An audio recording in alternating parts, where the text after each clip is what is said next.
Bore da, good morning. May I welcome all members and officers to the hybrid meeting of the Economy and Environment Overview and Scrutiny Committee. This meeting is able to be viewed live by members of the press and public today. Therefore, may I welcome anyone who may be watching remotely. A recording of this meeting will be made available on the Council's webcast and the YouTube channels after the meeting is concluded, should anyone else wish to view it. Please be aware that this meeting is being transcribed only for the purpose of producing the minutes. The transcript will be deleted once the committee approves the minutes, and it should not be downloaded by anyone other than Democratic Services. To confirm, as a council, we welcome the use of Welsh language within our public meetings, but I can confirm that I have not received any notifications or requests to use the Welsh language today. Therefore, the meeting will be conducted in English only. May I remind all members to refrain from using the chat facility and instead use the raised hand icon to indicate when you want to speak. Please could you also keep your microphones muted when not talking so there aren't any interruptions encountered. May I also remind all members that as per statutory guidance made under Section 4 of the Local Government Wales Measures 2011, our formally adopted hybrid meetings policy, any members attending a meeting remotely must be able to be seen and heard by members and officers who are attending the meeting, as well as by members of the public viewing the meeting. So can I ask that you all please use your cameras for the full duration of the meeting, please? Okay, moving on. Could I allow Democratic Services Office confirm if we have had any apologies, please? Yeah, morning, Chair. We've had apologies from Councillors Elizabeth Haynes and Nathan Yole. Thank you, Niall. Moving on to Section 2 of the agenda, declarations of interest. Could I ask members to state whether they have any declarations of interest, please? I see no hands, so I'll take it that that's a no. Number 3 on the agenda is minutes of the meeting held on the 12th of March 2026. Just to remind members, these minutes relate to the report we received on the Blueprint for Growth. Members, do you approve these meetings as an accurate record? I see hands approving those. Thank you, members. Number 4 of the agenda is the action sheet. Have we got anything on the action sheet? Thank you, Chair. No, it's just the standard one from every meeting about the recommendations, and you've all received the responses. So that's all. That's great, thanks. Please, can you confirm if you have any questions or whether they are happy to note the actions taken? I see hands agreeing to that. Okay, so we go on to the substantive part of the agenda, which is Agenda 5, Destination Torfaen. The purpose of this report is to address the following key questions. How could the Destination Management Plan enhance the offer associated with Torfaen's visitor economy, particularly around key venues such as Pontypool Indoor Market, the World Heritage Centre and the Monmouthshire and Brecon Canal? Before we commence our discussions, I would like to welcome the Executive Member and officers to the meeting. Could we quickly go around the table and on Teams, if appropriate, for everyone just to introduce themselves, please? Shall I start? So I'm Councillor Jo Borden, Councillor for Cross Kiliad and Cabinet Member for Economy. Tim Monkton, Team Leader, Foundation Economy Projects. Jill Lewis, Group Leader for Economy Regeneration and Strategic Programmes. Chris Wyatt, Canal Coordinator. Morning, members. Dave Leach, Deputy Chief Executive. Thank you for that. All right. Before we go into the questioning strategy, can I ask, sorry about this, I've lost my place. In fact, can I ask you if anyone would like to give a brief overview of the report before we actually start? Thank you, Chair. If I can just start by saying morning to everyone, and thank you as always for inviting me today. Following visioning last year, we did intend to share a draft destination management plan with you today, but unfortunately, and I am sorry about this, we're not in that position with staffing changes, it's not been possible to progress to that stage. Instead, what we've got in front of us today is a situational report for Torfaen, and the report sets out the background and the context to inform the development of the draft destination management plan. So with your activity and your recommendations, you can shape the structure of the first draft of the plan and really have a voice to influence its direction. So I really value your support and enabling the development of the plan. Thank you. Any of the officers wish to do a brief introduction? Thank you, Chair. Just to make members aware as well, Councillor Gordon mentioned that some of the officers have moved on to new roles, the interim roles that were in place, which is why you're stuck with me today here supporting as well. If I can just give a very, very brief overview of the report, just to frame some context here. So members will be aware that we're developing the broader blueprint for growth, that document that will set out our strategic ambition for the whole of the economy across Torfaen and Blaen y Gwent. And it's really important within that we understand the role that each part of that economy can play. Now, the tourism infrastructure, our destinations, is a key part of that. It's something that we need to consider and factor into that blueprint for growth. But it's a very specific market, it's a very specific sector of the economy. And so a destination management plan gives us that steer as to what are our attractions, what assets do we have that we can use to promote tourism and visitors, what visitors are we looking to encourage to come to those assets, and how do we package and build those together into attractive and exciting opportunities for people to come on day trips or longer stays. So a destination management plan sets that strategic direction for us. The questions that have been put by members today at Visioning draw out some of those key assets that we've got, so areas like the Indal Market, the World Heritage Centre and broader World Heritage Site, the canal and other assets and attractions that we've got as well. And the situation report sets those in the context of other opportunities that we might have for building a destination management plan. So the report that you've got before you today gives an indication as to where those assets might sit in terms of the audience that they'd be looking to attract in, how those assets are performing at the minute in terms of attracting in visitors or their wider functions that they may have, and that will allow hopefully a strong discussion around how we actually use those assets effectively going forward to make sure that we're targeting those groups of visitors who we'd be looking to attract with the destination management plan. So hopefully that's helped set some context there, Chair. Yeah, that's been really useful. Thank you ever so much for that. Okay, so if there's no other contributions from officers?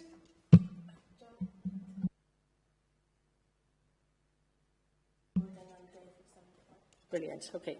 Right, so may I invite members to join us to ask the officers questions as per the order we agreed during our pre-agenda meter.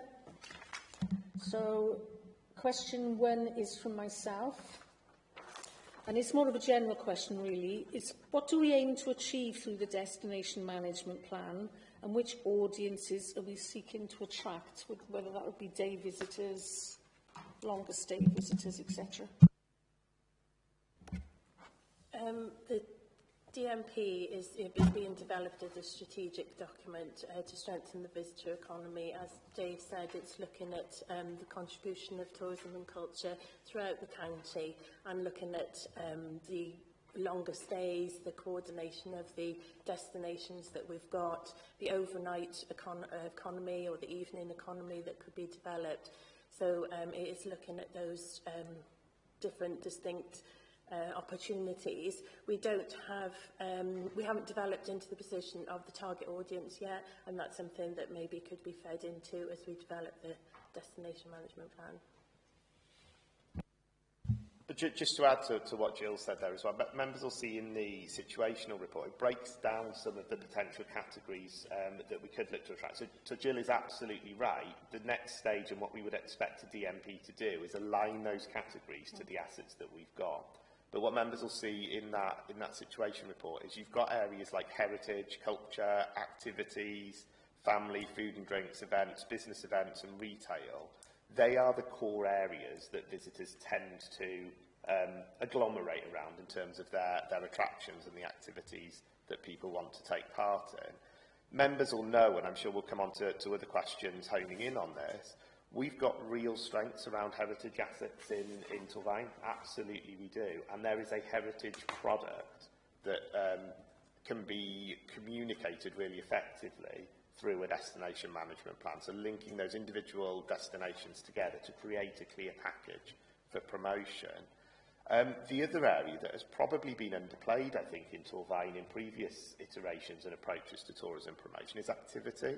Look outside the windows, you can see the fantastic landscape that was set within in Torfaen.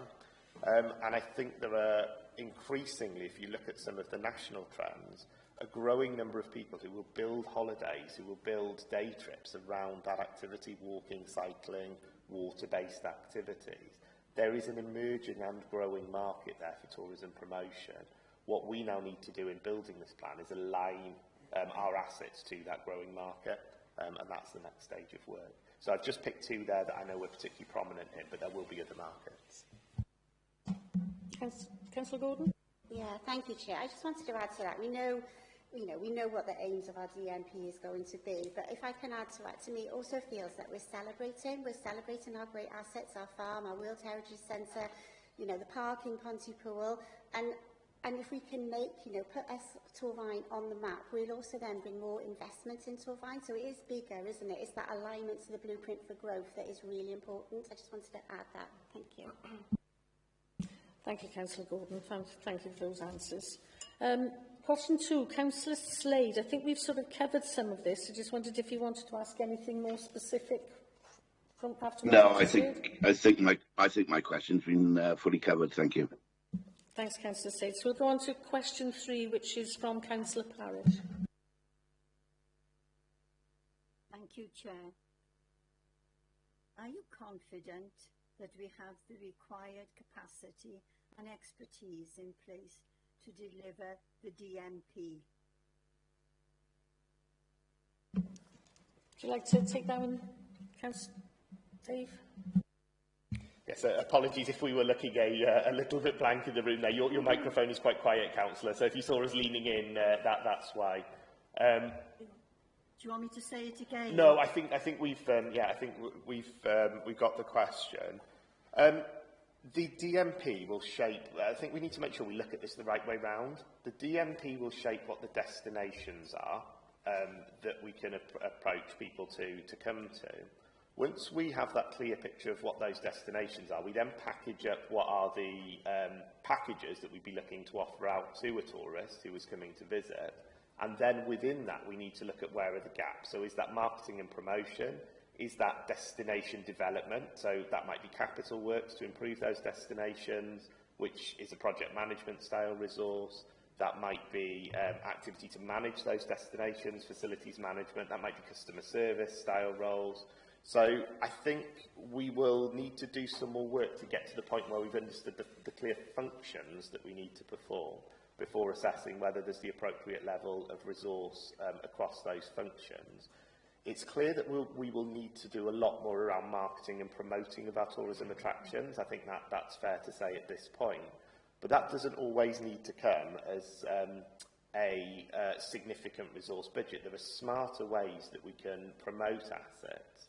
If members look at some of the work that we've been doing around the farm recently, around Green Meadow Farm, we've seen great engagement with some of the influencer days that we've run at the farm. We've seen great engagement off the back of some of the painting activities that we've had done at the farm. So turning our day-to-day activities into a more engaging and interesting marketing product has really started to cut through into some of those target markets that we're looking at. As a consequence of that, we've seen visitor numbers skyrocket compared to where they were before the renovation works at the farm took place. And that's all about being smarter in the way that we market and communicate, rather than just pouring more and more resource into the way that we do it. So too soon for us to say exactly at this stage until we've assessed the functions, but there are definitely opportunities for us to work smarter, not harder in that space. Thank you. Yes, certainly. Sorry, can I just come in there? I just also like to highlight the organisations such as Torfaen Tourism Association that do brilliant work in the county, and it's just working in partnership with them and the South Wales Tourism organisations as well that would be able to support the council in driving this forward. So there are other organisations outside of the council that we can work in partnership as well. Thank you. Well, okay, Councillor Parish? Yes, that's fine. No. Okay, the next question is from me, and it's around 2.1 of the initial report, and it's a bit more of the nitty-gritty I'm looking for. How will the DMP ensure that priorities and risks are clearly identified, supported by a robust system of key performance indicators and delivery timelines, and who ultimately will be responsible and accountable for its delivery and coordination? Thanks, Chair. That is something that we are looking at as part of this DMP. The tourism in Torvine hasn't been delivered since 2018, so we do need to look at how we are going to deliver those. The DMP will have a delivery plan. From that, we can identify what resources are needed, what partnership working is available, as well as looking at the deal and how we can work with the community to deliver tourism. So it is looking at all those elements as well. If I can just come in then on the question of accountability and risk. So there will be, in fact, we are currently out to recruit a new director within this space who will oversee that blueprint for growth. It's really important that we make sure that we're getting strong alignment between our tourism products in both Torvine and Blaenau Gwent. When a visitor comes to an area, local authority boundaries don't define what their activity will be. People will go across those boundaries quite fluidly, obviously, because that's the nature of a day trip out. So it's important that we're connecting those assets together. And that's one of the key reasons that I think it's important that that director has that oversight over both the activity that happens in Torvine, the activity that happens in Blaenau Gwent, but also the connections into City Deal and the wider regional activity that's taking place as well. So there will be directorial accountability. Ultimately, as members will be aware, you'll have heard me say many a time, joint executive team do maintain quite strong scrutiny over the delivery of activities, and it will be very clearly set as an expectation from the joint executive that we will want to see performance measures linked into this. Some of that will be around activity delivery. Have we done what we said we were going to do? Have we been able to deliver the products or deliver the improvement to products that we set out in the plan? And some of it will be measures based around, are we seeing the expected change that we want to see? Are we seeing the number of people coming into the borough to engage with these assets increasing? If not, why not? What's happening within that visitor market? Has the market moved on? Is it an area that we nationally aren't seeing as many tourists engaging with? So these are the sort of sessions of scrutiny and challenge that take place very regularly in joint executives, and there's no reason that that would be any different with a DMP. Thank you for that very comprehensive answer. Question 5. Councillor Williams, would you like to ask your question? Just a minute, I have a hand up for question, Linda. Oh, apologies. You wanted to ask a supplementary, Councillor Ashley? Yeah, I'm not very well at the moment, but I'll just very quick couple of questions. Number one, what was the name of that post, please, David?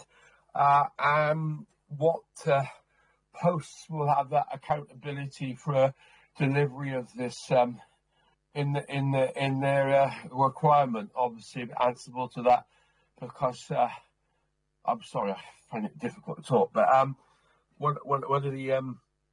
one of the things that's apparent that there's quite a few posts, and will that director be responsible for coordinating the posts that we've got within the council? Sorry, now.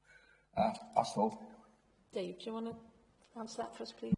Thank you, Chair, and thank you, Councillor. Yes, so that post is the Joint Director of Economy and Place, the post that I'm referring to. So they're the one who will be ultimately accountable for the activity that sits within the plan, and will be a member of the joint executive team.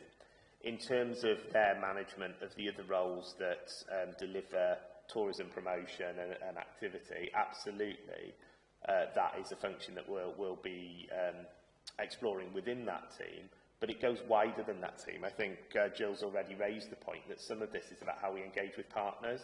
So it's not just about, and it's a point you'll probably hear me reiterate a few times today, the resources that the council deploys its own staff within this field. It's about how we can build and strengthen those partnership relationships too. That will be a direct responsibility for either the director or the head of service that sits underneath that director, the assistant director that sits underneath that director, building and strengthening those partnerships with other actors. Okay, Councillor Ashley. Okay, next question is from Councillor Williams. Thank you, Chair. The situation, I've referred to 3.1 in the report, the Destination Management Plan. The situation report mentions some notable attractions, and obviously you focused in on a few that you outlined in the report, the business case. However, it appears to overlook several others, such as some restaurants, or I would highlight, for example, in my area of knowledge, Llanrafan Golf Course, Llanrafan Manor. Are you confident that gaps related to various attractions will be addressed prior to the DMP being finalised? Sorry, could you just repeat the last part of the question? Are you confident that gaps related to various attractions will be addressed prior to the DMP being finalised? At the moment, it seems to focus on a number of things, which is fair enough, but we want to have assurance that it will be more comprehensive.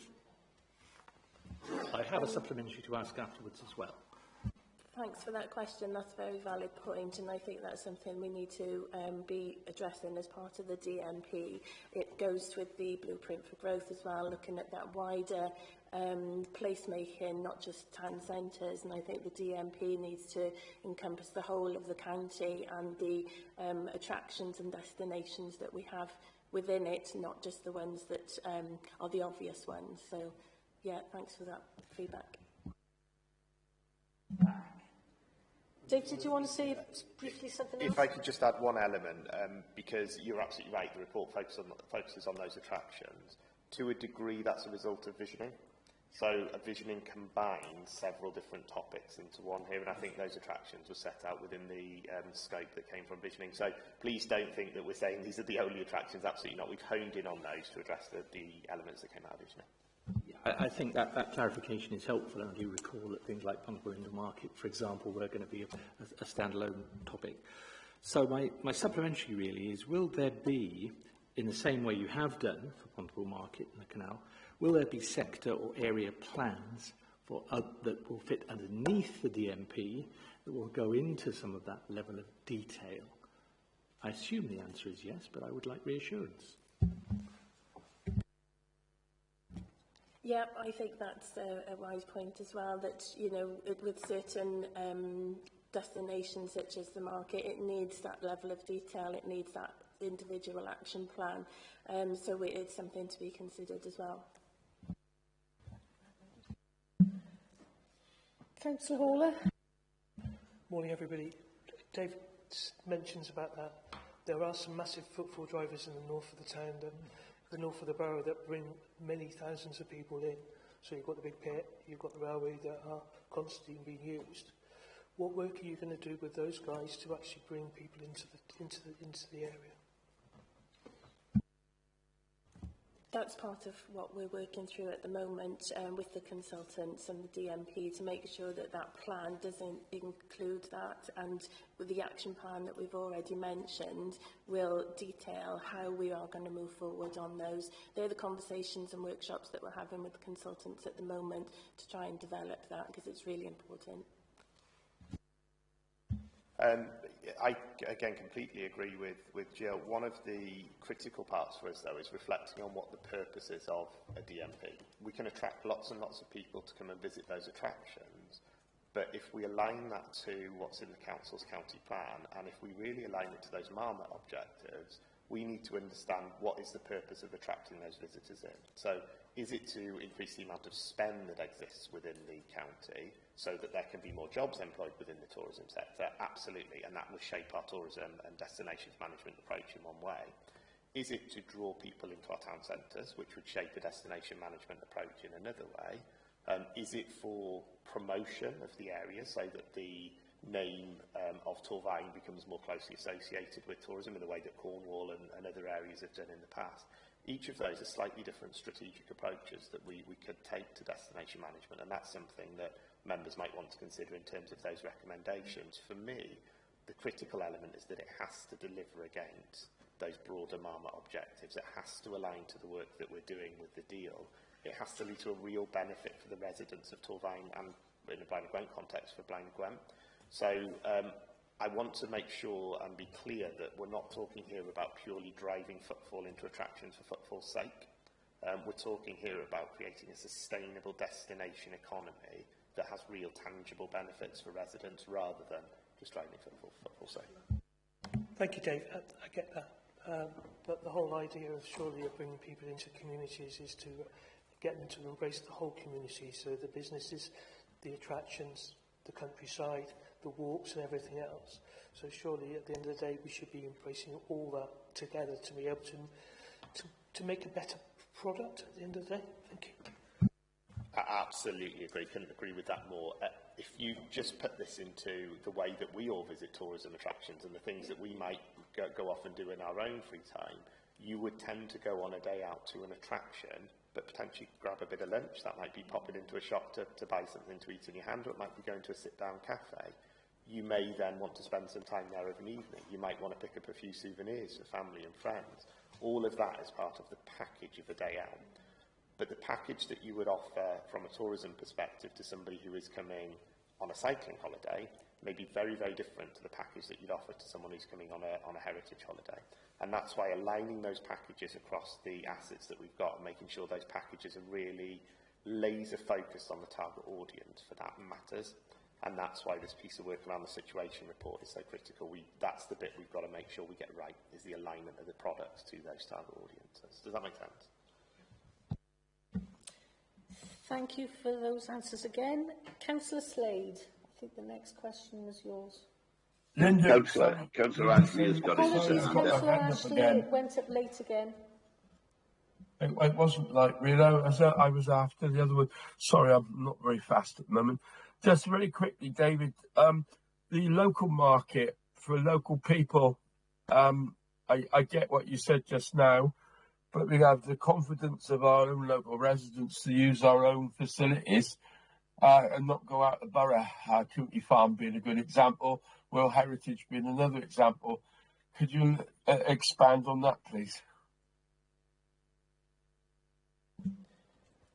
Yeah, absolutely can, in terms of how we encourage local people to engage with our tourism offer. When I talk about packaging things together for visitors, that doesn't necessarily have to be visitors from outside of county. It certainly doesn't have to be visitors from across the world. That's brilliant and that's absolutely a part of it. But when I talk about packaging for a market, that includes people who are very, very local, so they might live in the town, people who are borough-wide, people who are regional, and people who are national. So there is a lot of work, I think, that we can be doing to really ramp up the promotion of those products. Once we're clear on what we're promoting, ramp up the promotion of those products to local people as well. And if I just give you an example, and it's one councillor I know you flagged there, the farm, that's exactly the approach that we've taken to the development of that asset as a destination. We've encouraged local people to engage with activity that sits on their doorstep. We know that local people have other opportunities to go and see farm-style attractions elsewhere in the region. What we've done is said, don't ignore what's on your doorstep, because the offer is strong, the offer is good. Come and see what sits on your doorstep. So I'm just saying that to give you assurance that the approach we've taken there is exactly the same sort of approach that we take with other destination promotion as well. Come and see what's on your doorstep, because the strength of our tourism offer is really good, and that's a strength for local people as much as for people come from outside. Thank you, David. Okay, next question is from Councillor Slade. Thank you, Chair. I think a lot of this might have been covered in the previous discussion, but I'll ask it anyway. During our pre-agenda discussions, members highlighted several Torfaen success stories, including the Boating Lake, Cwmran Town Centre and Pontypool Park, where there is already significant footfall. How will the DMP ensure that these successes are built upon, and that perhaps our current success stories signpost people to other attractions? I think we were talking about best practice when we talked about it and sharing that with other venues. Okay, I think it goes back to our comments earlier as well about not just focusing on the obvious ones, but looking at what's outside it. And like you said, there is a lot of success in Cwmbran Lake has massive footfall. So it is coordinating all that. What we don't have at the moment is kind of a coordinated approach to it. So looking at all the different elements and bringing them together and the marketing of that, and like Dave said, the different packages. So it's also looking at how other local authorities are doing it, how other areas are promoting their destinations, what's working well, and how we can use that within Torfaen as a best practice approach to promoting it holistically rather than individually and fragmented. Just to add to that, Councillor, I think you're absolutely right that we need to be connecting the assets up and signposting in an effective way. Now, a lot of these assets aren't ones that the council manages or controls. That's right, it's correct that they shouldn't be assets that the council manages and controls. The tourism infrastructure is really diverse, and rightly so, in my opinion. There is an opportunity here for us to work more closely with organisations like the Torfaen Tourism Association and others to really start to drive some of that cross-promotion. So if you've got a resident who turns up at the boating lake, where would you go at the boating lake to find out information and about the other tourism attractions that might be of interest to you as a visitor, and how can we promote that? And that's an area that I think is ripe for joint working between the council and the Tourism Association and the businesses themselves. So it's certainly something that we'll reflect on in the final DMP to make sure that we're linking those and signposting those assets better together. Councillor Williams, you have a supplementary question.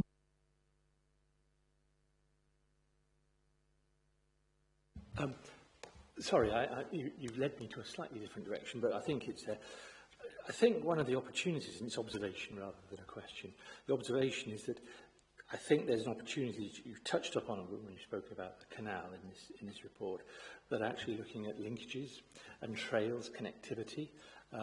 We've got the cycleway, for example. We've got the canal. I think there's enough of a start in terms of an infrastructure that we could make better use of that. And I would draw your attention to the work the Welsh Government is doing to start developing a National Forest Trail to connect up those areas that have signed up to the National Forest. Maybe some learning and some model there. If you want some assistance with that, I'm offering it. Just say I think it's a brilliant point, and I think connectivity between our tourism assets should be a part of the destination management plan, and something that we've probably underplayed in the situational report so far, so would very much welcome engagement around that. Next question is coming from Councillor Parish, please. Thank you, Chair. As regards point 1, port. Is there going to be a marketing budget associated with the DMP? And if so, reintroduce promotional leaflets for areas and attractions within the borough? It's a difficult question to answer, and I think I touched on this earlier, until we get to the point where we've got a DMP in place. To establish a budget, we need to put a proposal in front of members that very clearly says these are the functions that we as a council are performing, these are the commissions that we're looking to issue or the marketing activity that we're looking to drive. Here's the cost of that. Here's the cost of that, and here is what we expect to be delivered as a result of that cost, the value for money exercise. We absolutely need to do that exercise, but it's premature to do that, and in my view, until we've got that clarity on what the destination management plan is. If we were promoting 2 attractions, it's a very different marketing strategy and budgetary requirement to promoting 10. Likewise, if we're promoting an attraction to an international audience, very different marketing strategy and budgetary requirements to a local audience. So I appreciate I'm probably not pinning down an exact figure at this stage, but that's because I don't think it's possible to do that until we've got the full destination management plan in place. I don't think it would be appropriate for us to do that. Okay, Councillor Parish. Councillor Hawler. Sorry, thank you, Chair. David, in the past, we've had a series of destination leaflets within retail shops within Torfaen. I know because Kate Blewett used to bring them around. we had about 10 or 12 leaflets that advertised all those leaflets locally to bring that through. So this is not a new idea. This is something that's been going on for a long period of time within the borough. And in many ways, it's a shame it's not there now. Absolutely agree. Leaflets will be a critical part of the way that we do marketing and promotion, particularly for that local tourist attraction. And it goes back to Councillor Slade's point around connecting and signposting between the tourism assets. If you've got leaflets in a shop that an individual can pick up that talk about the boating lake, that talk about Pontypool Park, absolutely that will enhance their day-to-day activity. But if we're looking at tourists from outside of the borough, they will have had to have arrived at the destination to pick up the leaflet that then signposts. So that's why I say it needs to be seen as part of a coordinated and coherent strategy around how we promote. We've first got to get the individual into the product, to one product, and land them there. And then we've got to connect that individual into the other assets. So I 100% agree with you. I think that will be a critical part of our marketing and promotion, but it will only be one element of a much bigger picture, and hopefully that reassures. We talk about leaflets, which I get, but there's also the modern technology of the QR code that's very, very apparent that a lot of people use QR codes more so now. So there's obviously that area that's costing less money to produce than it would do because it's coming straight onto a tablet or a phone. So is that something that you'll be considering along on the lines of what this marketing would be? I think that's a great idea and something for us to consider. Members will be aware we've been talking around, as part of our deal, a deal with our businesses, a deal for business. And we know that our attractions and we know that our wider business economy is keen to engage on a deal for business type activity. This is very much the sort of conversation we can have. Would you display a QR code within your business that demonstrates and explains the tourism products that exist within your area? It's a conversation we can certainly pick up with the business groups and with the tourism products directly, particularly with those businesses local to the town. I hope businesses do engage with it. I think it's a brilliant idea, and if we can get that buy-in from businesses, there's no reason that we couldn't do that. Linda, I put my hand up. Yeah, Councillor Williams has got his hand up first, then I'll bring you in, Councillor Ashley. Thank you, Linda. Very, very quickly, it's observation stroke suggestion. Perhaps a call out to what exists already from the businesses, organisations, etc., so you can get some feel for what's there, where the gaps are, what's working, what's good. Just a suggestion for you, okay? Thanks. Councillor Ashley. As chair of the Canal subgroup dealing with place and communities and partnerships, I'd like to point out we've got a very good example of the QR code that Councillor Horner suggests.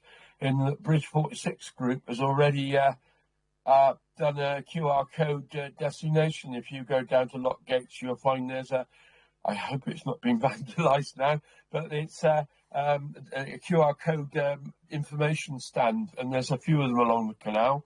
A very brilliant idea, describes what's there and the history of the canal. It's a good example of what Councillor Hall was suggesting and what Dave Leach was responding to.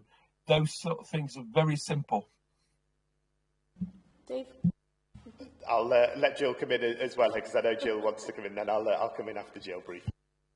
I would just like to bring to the attention the tourism map that was done last year with the Shared Prosperity Fund. It was actually put together by Torvine Tourism Association, but it details a lot of destination venues within the county, and that is available in leaflet and online form in a lot of venues as well. Mine's a very quick point, just to say to Councillor Ashley, I know I'm aware of the QR codes on the canal, and I think they're absolutely superb.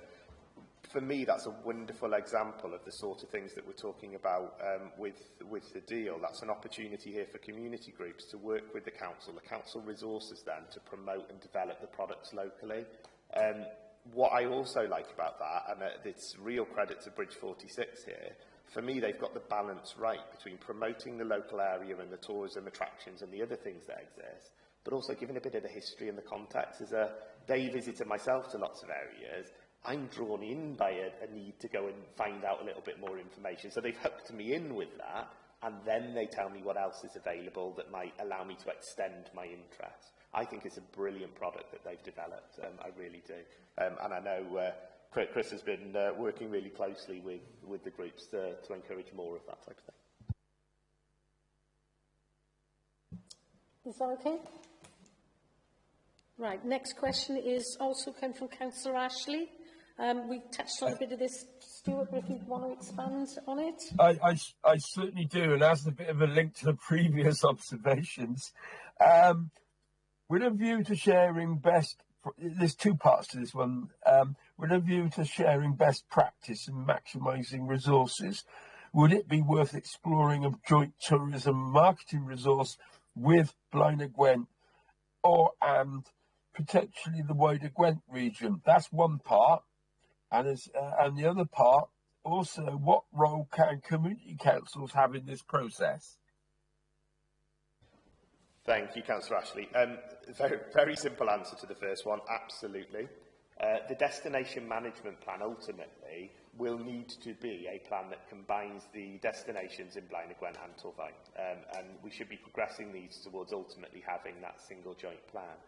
That then takes me back to the points I've already raised around how you resource that plan, and if you're looking at that plan being something that sells a wider area, then absolutely our mechanism as a council or as councils for delivering it should also be considered in a similar way. So we should be looking at what resources we've got across both areas to promote that.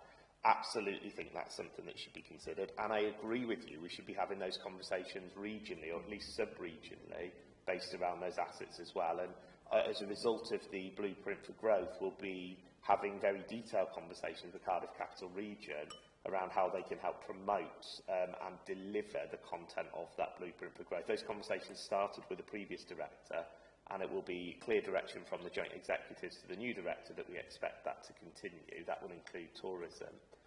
On your point around the town and community councils, I completely agree that there's a critical role there for town and community councils to play. The local councils committee that we hold, the local councils partnership committee, brings representatives from all town and community councils together with the executive member who oversees those relationships and with myself to discuss joint activities. And I would encourage any town or community council that's considering any activity in the space of tourism promotion or destination product development to bring those ideas into that local liaison group so that we've got the opportunity to design them together. Likewise, where we're developing products that have an opportunity for engagement across multiple partners, I'd be encouraging all officers within the council to bring activity into that forum as well. Can I have a supplement there, please, Linda? Carry on, Councillor Ashley. In another life, when I was on the community council, the other thing that I went to was One Voice Wales meetings, which I'm sure Dave Leach is aware of. And one of the things that's come out there is, one, the level of innovation across Wales and South East Wales regarding what town and community councils, I must call them that, get up to. And two, the amount of spend that town and community councils have alongside borough councils, I think, and innovation. And we look at all the local town and community councils, you know, the events that are put on, the spend, the draw, etc. And I'm sure that Dave Leach will give wax about this because he's come to talk to all of us about this. I think it's rather important. Plus the fact that we've got innovative officer time now being used, which is, I think is essential, that's used in partnership, along with the market, the Blaenavon and the canal. It seems that we can't get away from that. I'll leave it there, Linda. Thank you. Be really quick. Completely agree with working in partnership and completely agree that we should be drawing in innovation from elsewhere. One Voice Wales has done some great work in aligning that, and I know our town and community councils engage quite strongly with One Voice Wales in sharing best practice around what they do. The critical part for us now, being incredibly selfish here, is that that best practice gets drawn into us as a borough and certainly into ourselves and Blaenau Gwent to make sure that when those town and community councils are coming up with these ideas, they're being brought into those forums to discuss so that we can build those partnership projects together. Because you're right, there's a huge amount of innovation in this space. So we've got to get that drawn in locally. Councillor Williams, you wanted to come in? Yeah, again, similar thing. It's more of an observation rather than asking you to answer any questions. I think the opportunity certainly should be there. to make use of the existing events like the World Heritage Day of Blaenavon, the big event in Cwmbran, and I would hope that you as the developing team will take those opportunities to engage with other partners and get some idea of sort of a footfall, but also ideas. Thank you. Okay, moving on, Councillor Hall has got the next question, please. This is about Appendix 1 on page 40. I don't know, is it a question or is it an observation, but members were disappointed with the information available on the tour fine attractions via the Visit Wales. Is there more that we can do to improve this?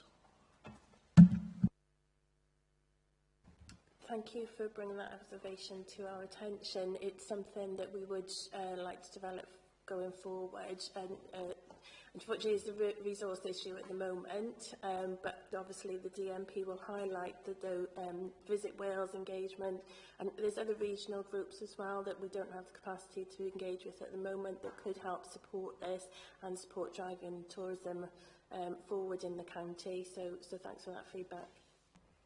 If I can just come in off the back of that as well, there's a role here for the products themselves to be engaging with Visit Wales via the Tourism Association. Members may be aware, although if not, it's hot off the press this week, that we've just received a Visit Wales accredited status for the farm following a visit. That's as a result of the great engagement work done by the farm, done by the product itself.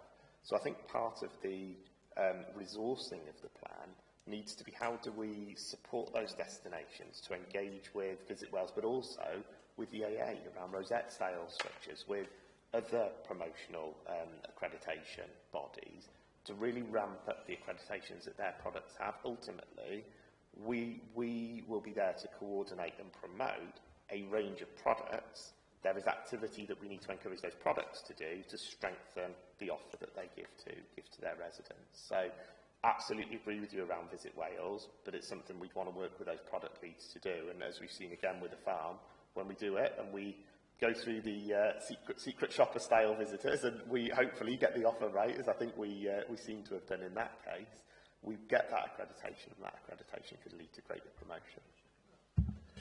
So before I became a member, I was on the Tourist Association for Tourvine. There was a strong link between the different bodies within those organisations. There was people from the pit, there was people from lots of places. It is something that we can engage with the Tourist Association to work more closely with you guys to be able to achieve a better hit record or a better formulation on Visit Wales. Is that something that we could look at? I think that's a great idea. Councillor Williams, you want to come in? Yeah, apologies. Another observation. I think an accreditation area that has gone forward very well within Torvine is Green Flag, because obviously we've got a number of sites, I think about 7, that they're so you know, I think we need to, picking up that point about best practice, let's build on that. Yeah, I think it all comes around to marketing again, doesn't it, at the end of the day. Okay, the next question again is from you, Councillor Hawler. Will the DMP include clear communications on facilities, accessibility and transport links within the attractions available? I take this a little bit further. This week on television there was a programme about the peaks in the north of the country that was promoting access for more disabled people. So they were being able to use wheelchairs, accessibility. There was ways of actually getting into the countryside. And it appeared that those people that were visiting that area were confident to go into those areas because there were facilities that would help that type of person within the community. So there was more wheelchair access, there was better toilet facilities for those people, so that embraced the whole of the people that we wanted to come into. That was basically my question. Thank you. Thanks for that. That's definitely a very important element of it. It needs to be accessible to everybody, and it will be included in the DMP. It's part of the conversations that we're having. Yeah, it's a really important aspect to include. Yeah, absolutely, and it goes back to the point that I think Councillor Williams was raising earlier around connectivity through walking trails and other elements. Those do need to be part of the DMP. Where we'll need to draw the distinction is the DMP will need to identify what's needed to strengthen the product. We'll then need to make sure that there's alignment between the requirements of the DMP and our capital programme and our revenue-based activity across the wider council. And that's where the blueprint for growth will knit some of that back together.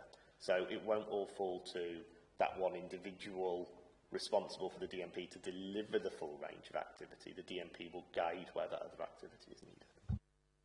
So coming back on that, that was one part of it. The other part is obviously about transport between links between attractions. Now that could come by bus, it could be taxi, or it could be people that are driving. But there's also a lot of people now that get on their bike and cycle between areas. And right now, the facility for those bikes has been improved because of the work that we've been doing over the last few years with the tool stations that we've got and everything else. That was something that we really pushed for. However, there's an element of security that would be based around those expensive bikes that are coming in, and for those people that wanted to travel into the borough to embrace our borough, there would be access issues for them to be looked at. So it's not just about the vehicle, it's not, and there's also the bike that's got to be involved in this. Okay, Councillor Ashley, did you want to come in?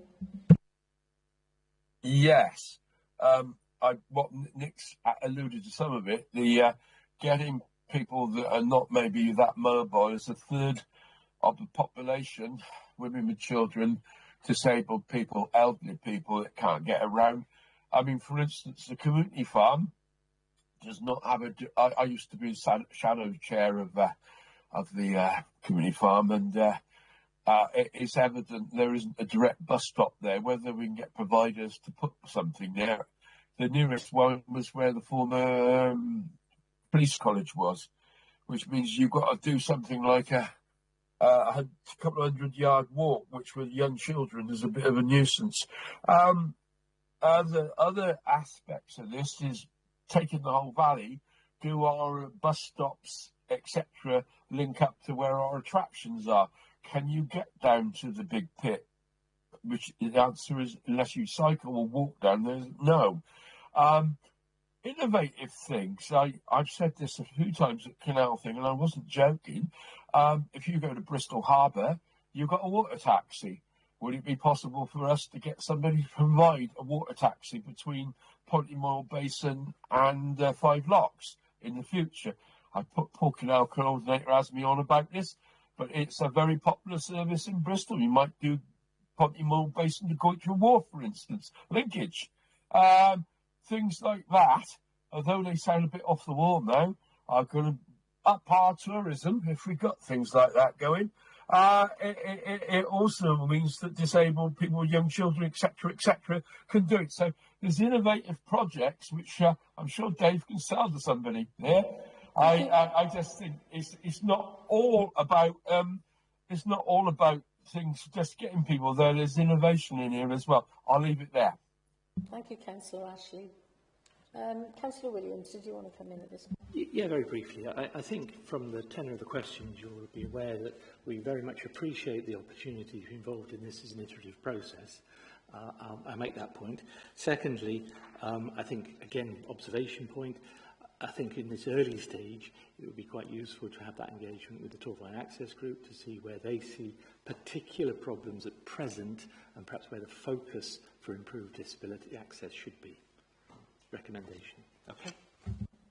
Again, I entirely agree with all of those points raised. It's critical that we make sure that there is connectivity between the assets from an infrastructure perspective, but also from the providers who then enable the use of that infrastructure for the resident, for the visitor.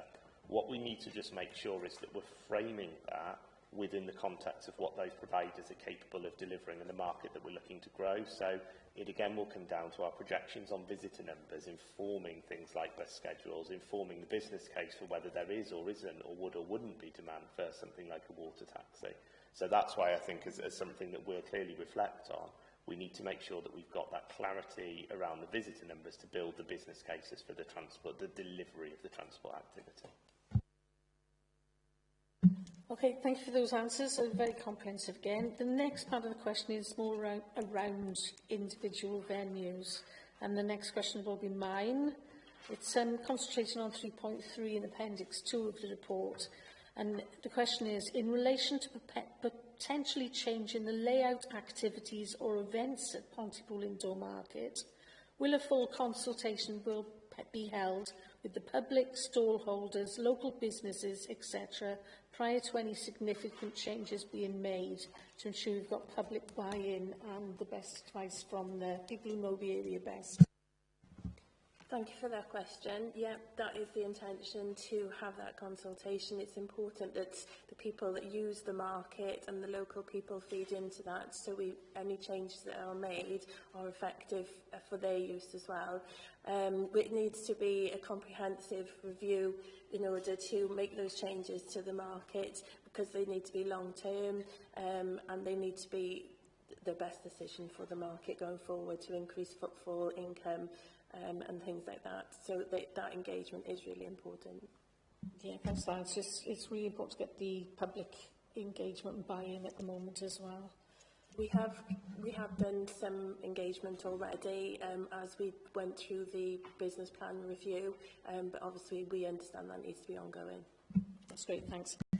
Councillor Williams, I think the next question was yours. Thank you very much. I think you've answered this in the broadest sense, but the question was, we recognise that market plays an important role in drawing people into the town, but it's how can this be built upon to create more integrated links with the park and the other attractions. I'm fairly confident from your answers previously that you're on this, but if you want to add any comment, feel free. Yeah, I agree. I think we are.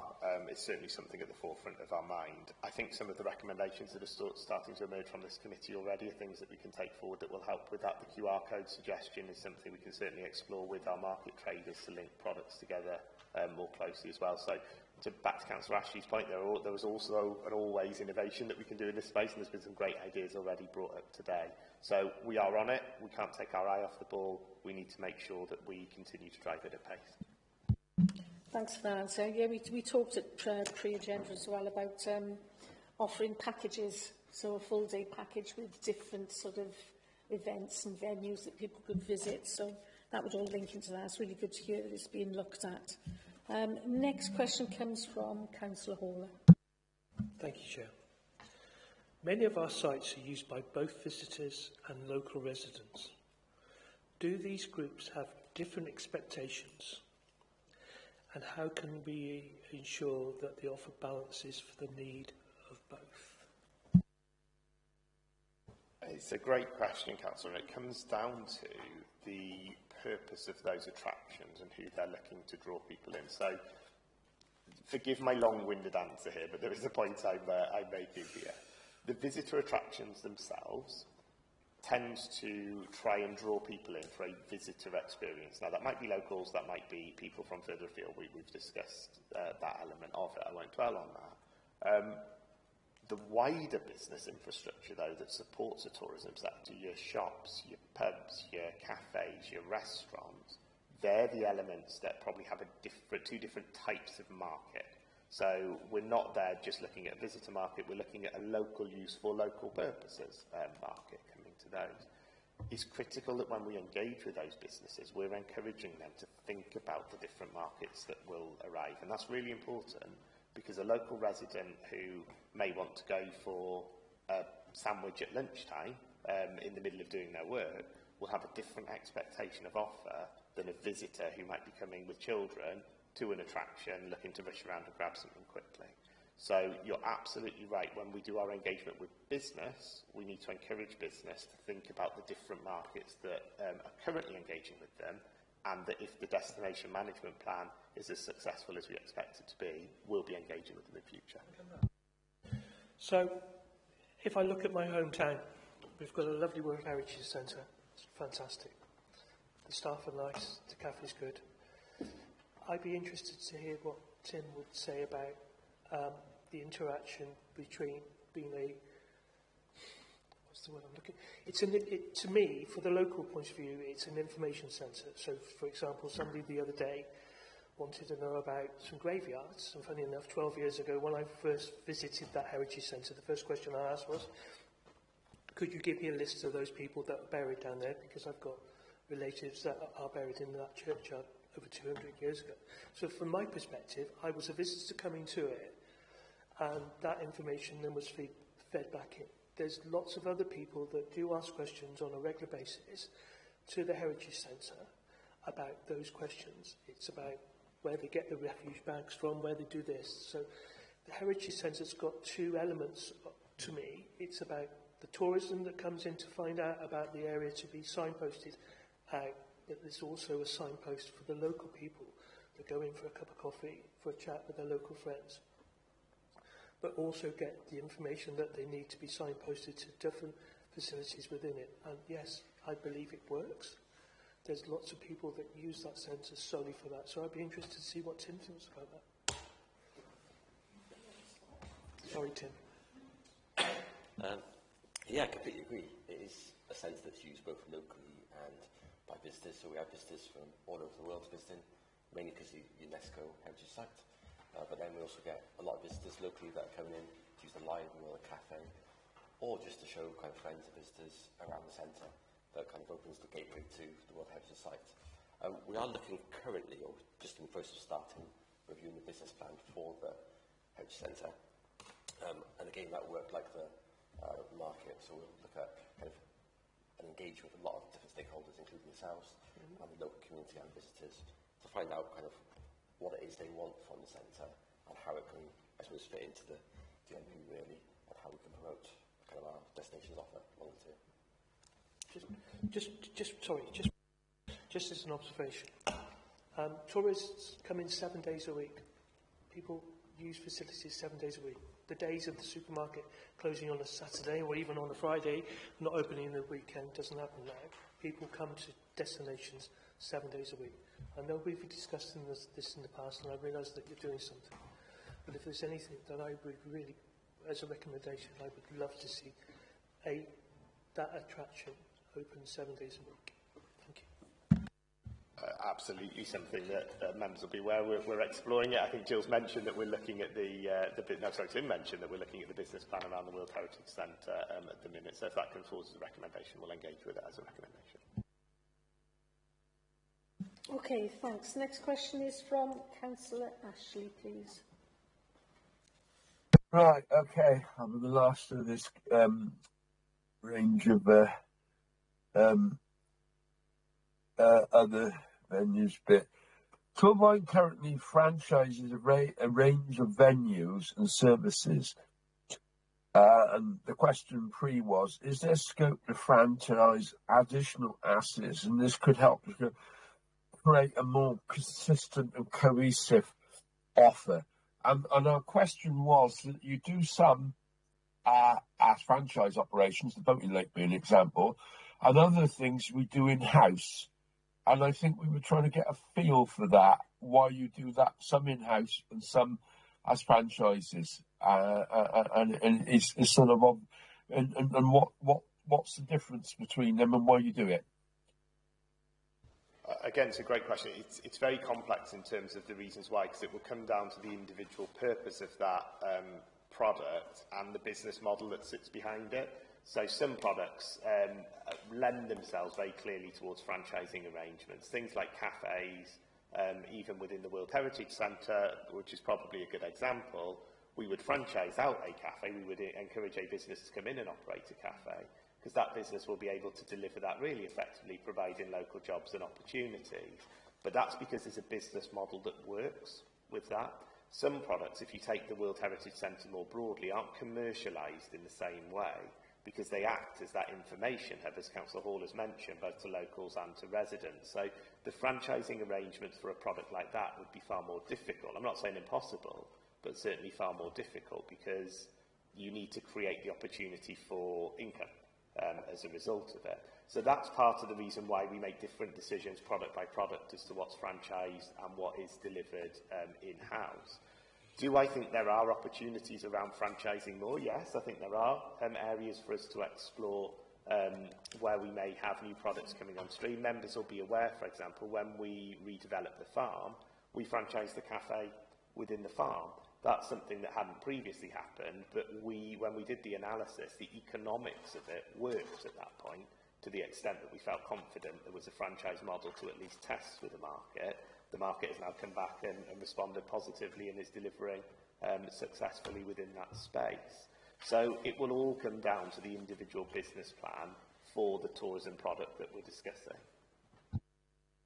Chair, can I come back again and supplement this? Briefly, yes, please. Yeah, David, one of the other things that your officers did a few years back was when we did the big event at Community Council and other events, we found a very successful model, the arts development and by influence tourism, was to get in private contractors who could do the thing of dance like better than we could as a community council.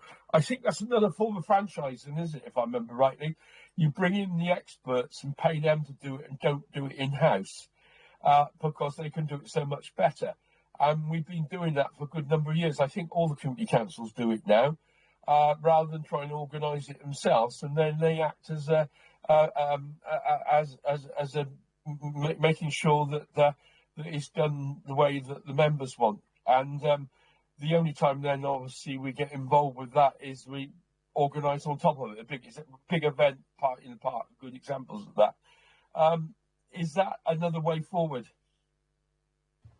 So I think I draw the distinction between franchising, which is where we're looking for a partner to come in and deliver a function for us on a longer term, and commissioning and procurement. What we've tended to do with events is either commission the whole event to a third-party provider or procure a provider to come in and deliver parts of it. And the community councils tend to operate on a similar footing. So some will commission the delivery of the event entirely out to a third party. Others will project manage and events manage the event themselves, but procure the private market to deliver different elements of it. It might be security, it might be food and drink, it might be different elements within that. So yes, I agree that that's something that will always continue to deliver as procurement and commissioned activity, but I would draw that distinction with franchising. Sorry, I got the what I'm saying is procurement, contracting out. That's what I meant to say. It's all the same world, David. Okay, thanks, Councillor Ashley. Councillor Hawler, did you want to come in briefly? Yeah. Dave, thank you. Franchise is important.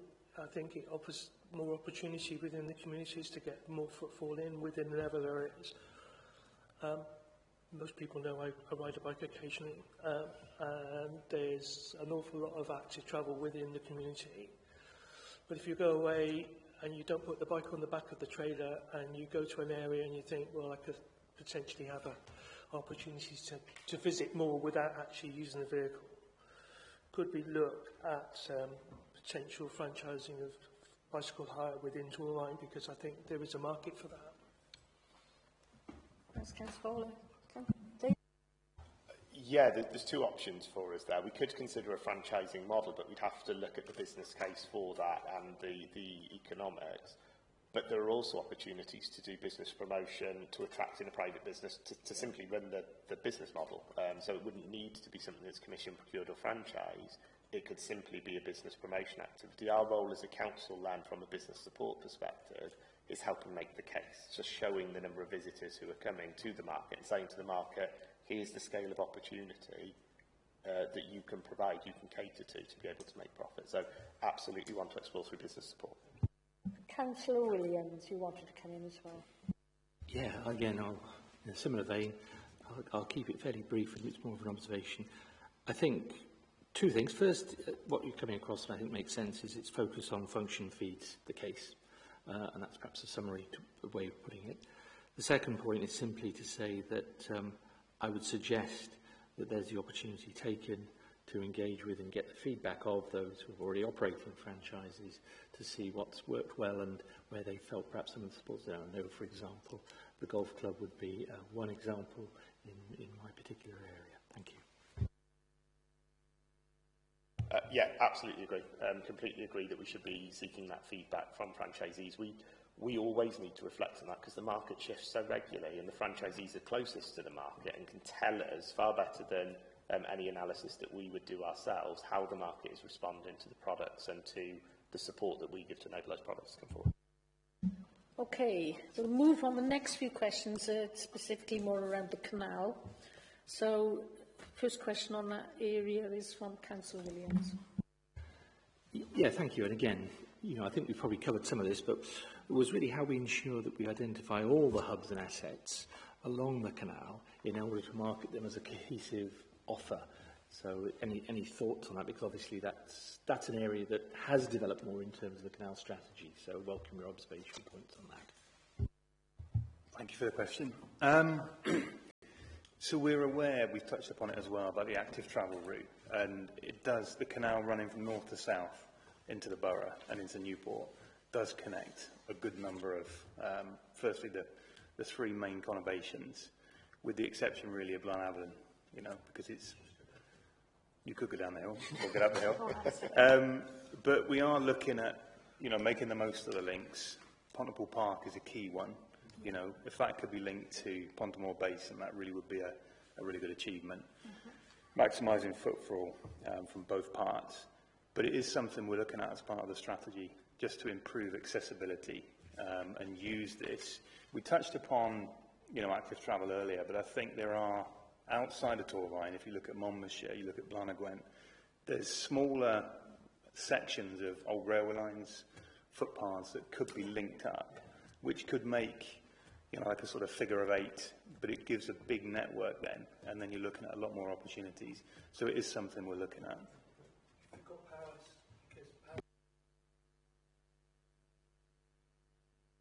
Yes, it is, yeah. But Caerphilly, seriously, Caerphilly, Blanagwent as well. You know, you can make the most of existing links, but I think there's smaller bits of work that would actually link those existing routes together.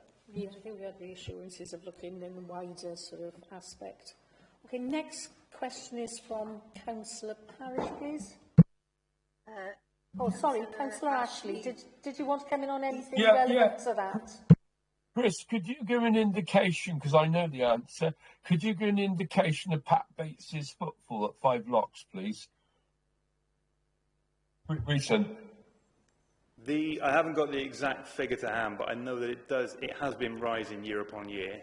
We're obviously, at the basin, we are impacted slightly by the short-term bridge preparation and bridge works as part of the new housing development, the second bridge over. But they are rising each year, and that's something we want to maximise as part of the first phase of the strategy to develop 5 Locks as the visitor attraction. But it's in the thousands, isn't it? Weekly. Yes, it is. Yeah, it's an impressive figure, as I say, that is increasing each year. Yeah, it's an important point. There's an awful lot of people using that route. Okay, thanks for that, Councillor Ashley. Next question comes from Councillor Parish. Thank you. What research has been undertaken into successful canal-based initiatives across the UK? And are we confident that best practice is being effectively shared and applied? So, as part of the role as Canal Coordinator, I'm developing and strengthening existing links with partnership organisations. One of those in particular is the Inland Waterways Association, which is obviously a group that spreads across the UK. And we're discussing at the moment about developing those links with other areas that have seen particular investment and renovation and reopening of canals, particularly Scotland, but closer to home, there's been a lot of work in South Gloucestershire, linking the canal there, reopening Stroud, the centre of Stroud, and also linking nearer the M5. So there's been significant investment. But links with those said local authorities just means that we aren't entering this blind, and we're effectively, we don't want to make mistakes. So anything, lessons learned that have been learned from other authorities, we can obviously share them. So there are links being put in place at the moment. Okay, Councillor Glad Parish. to hear that. Yeah. I'm glad to hear that. Thank you. The next question is from Councillor Slade, please. Thank you, Chair. The canal is a good example of an asset that runs through multiple local authority areas. How much partnership work currently exists regarding the canal, particularly around marketing and investment, and is there scope to improve this? So we've already mentioned that, you know, boundaries don't exist in terms of tourist offerings. People will come in and they will go into different areas. In terms of partnership workings, we're discussing at the moment about getting the renovation partnership meeting back together, which includes the relevant local authorities, Powys, Monmouthshire, Caerphilly, Newport, Torvine, Brecon Beacons and Canal and River Trust.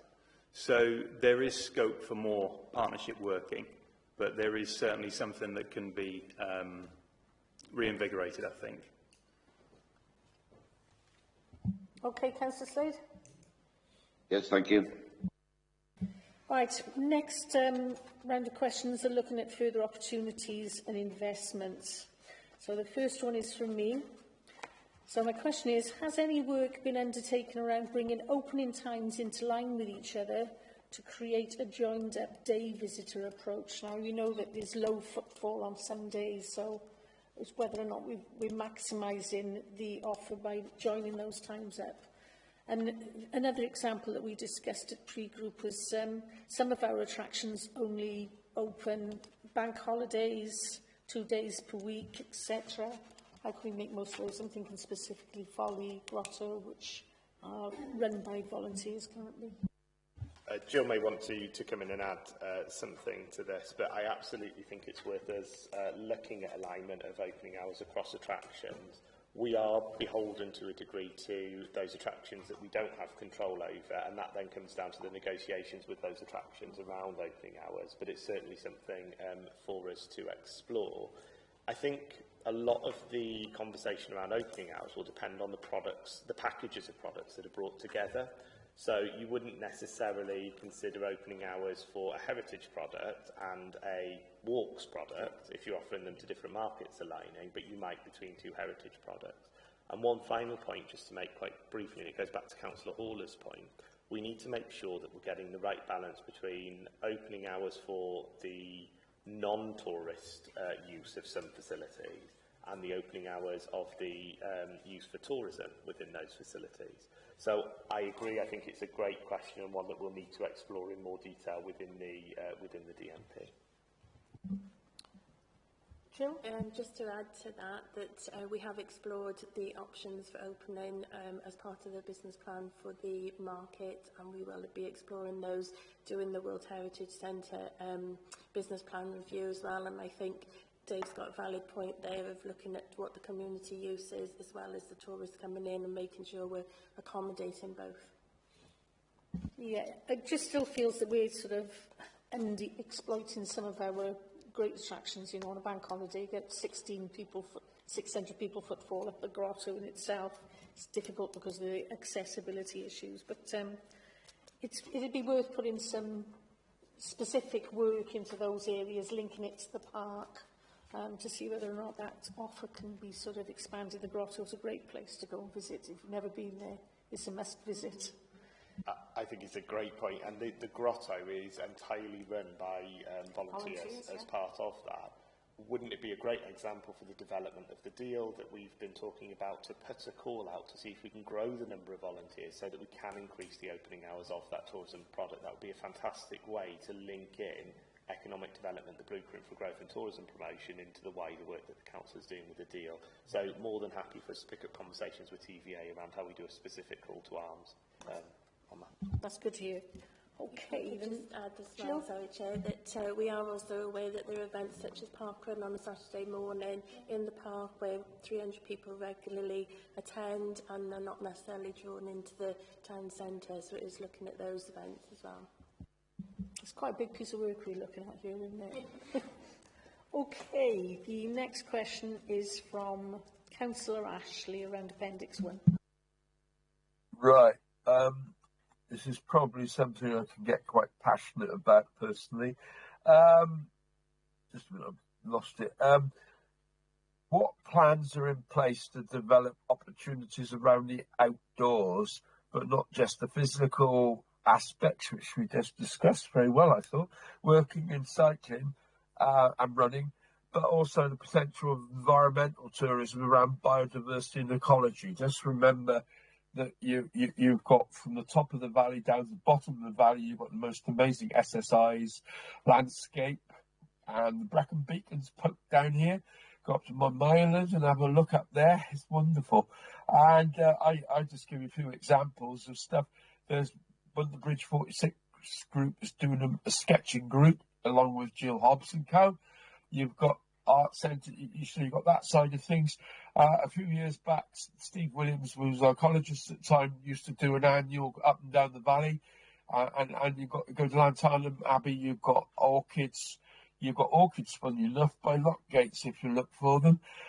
You've got an awful amount of quite interesting landscape, which is, to my mind, as good as Brecon Beacons, sat in this valley.